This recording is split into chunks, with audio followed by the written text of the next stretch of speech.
Hi മക്കൾസ്, അറക്കലാണ്. വളരെ important ഉള്ള ഒരു കുഞ്ഞു കാര്യം പറഞ്ഞിട്ട് വേഗം പോകാം. അതായത് നമ്മുടെ മനുഷ്യ അസ്ഥികൂടം ഹ്യൂമൻ സ്കെലിറ്റണിൽ ടോട്ടൽ എത്ര എല്ലുകളുണ്ട്? 206 എല്ലുകളുണ്ട്. അതിൽ ആക്സിയൽ സ്കെലിറ്റണിൽ 80 എല്ലുകളും അപ്പൻഡിക്കുലർ സ്കെലിറ്റണിൽ 126 എല്ലുകളാണ്. അങ്ങനെ ടോട്ടൽ 206 എല്ലുകളാണ്. ഇതിൽ ഏതൊക്കെ എല്ലുകൾ എവിടെയൊക്കെ കാണപ്പെടുന്നു എന്ന് പറയാം. വളരെ സിമ്പിൾ ആണ്. അതായത് സ്കള്ള്, തലയോട്ടിയിൽ എത്ര എല്ലുണ്ട്? 29 എല്ലുണ്ട്. 29 എല്ല്. തലയോട്ടിയിൽ എത്ര എല്ലുണ്ട്? 29 എല്ലുകൾ. ഇനി സ്റ്റേണം സിംഗിൾ ആണ്. ഞാൻ പണ്ടേ പറഞ്ഞിരുന്നു, സ്റ്റേണം സിംഗിൾ ആണ്, മാറെല്ല് സിംഗിൾ ആണ്. അപ്പൊ എത്ര എല്ല് ഉണ്ടാവുള്ളൂ? ഒറ്റ എല്ല്, ഒരു എല്ല് മാത്രമേ ഉണ്ടാവുള്ളൂ. പിന്നെ റിബ്സ്, വാരിയെല്ല് 24 എണ്ണം ഉണ്ടാവും. 24. അങ്ങനെയെങ്കിൽ നട്ടെല്ല് എത്ര ഉണ്ടാവും? 26. വെർട്ടിബ്രൽ കോളം എത്ര എല്ലാണ്?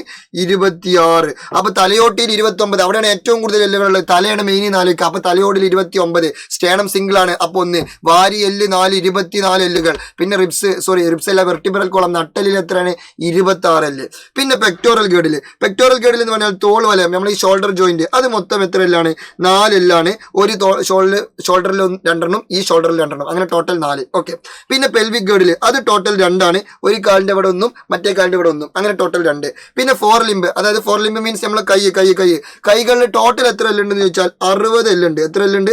60 എല്ല്. ഇവിടെ നിങ്ങട്ട് 30, ടോട്ടൽ 60. അതുപോലെ തന്നെ ഹൈൻ ലിംബ് അല്ലെങ്കിൽ കാലുകളിലും എത്ര എല്ലുണ്ട്? 60 എല്ലുണ്ട്. ഒരു കാലിന്റെ ഇവിടെ നിന്നിട്ട് 30, മറ്റേ കാലിന്റെ ഇവിടെ നിന്നിട്ട് 30. അങ്ങനെ ടോട്ടൽ എത്ര എല്ലുണ്ട്? 60 എല്ല്. അങ്ങനെ മൊത്തത്തിൽ ഒരാളുടെ ശരീരത്തിൽ ഏകദേശം എത്ര എല്ല് ഉണ്ടാവും? 206 എല്ലുകൾ ഉണ്ടാവും. ഓക്കെ. അതിൽ ആക്സിയൽ സ്കെലിറ്റൺ നമ്പറിനും അപ്പൻഡിക്കുലർ സ്കെലിറ്റണും 126. സോ അടിപൊളിയായിട്ട് പഠിക്കുക, ഷെയറായിട്ട് പഠിക്കുക. See you soon. നിങ്ങളുടെ സ്വന്തം അറക്കൽ.